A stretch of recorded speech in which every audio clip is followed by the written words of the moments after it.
政治消息，咱要来看前总统马英九结束中国访问的行程，今仔日是转来到台湾。有真侪学者认为讲，这中国有展现要甲台湾来往的意愿，也毋过嘛看出北京是想要用这个九二共识来甲赖清德伺候落去。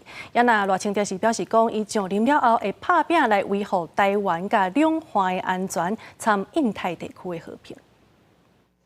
我们都是炎黄子孙，同属中华民国，同属中华民族。只要有共同的政治基础，9·2共识，两岸就可以继续对话。前总统马英九结束访问中国的行程，转来台湾，就一天真受关注的马习日会煞过。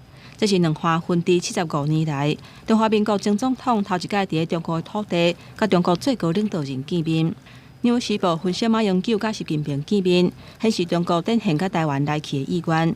不过嘛，凸显敢若会当照北京的条件行，伊希望透过这种方式来说服准总统赖清德。习近平这一次其实是借着马总统告诉赖清德政府，就是两岸如果你要跟我打交道，他的底线怎么样？某种程度可能会和缓，可是这是有前提跟条件的。马英九强调坚持九二共识，反对台独。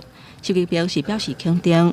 嘛强调讲，体现一种原则的九二共识是两岸和平的关键。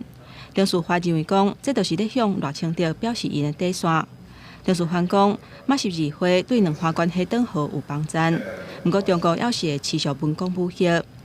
根据国防部公布的资料，7日侦查到14架中国军机、6架中国军舰在台海附近的活动。未来我们也会积极除了发展台湾的经济、照顾人民以外，也会致力于台湾的安全、两岸的稳定以及印太的和平。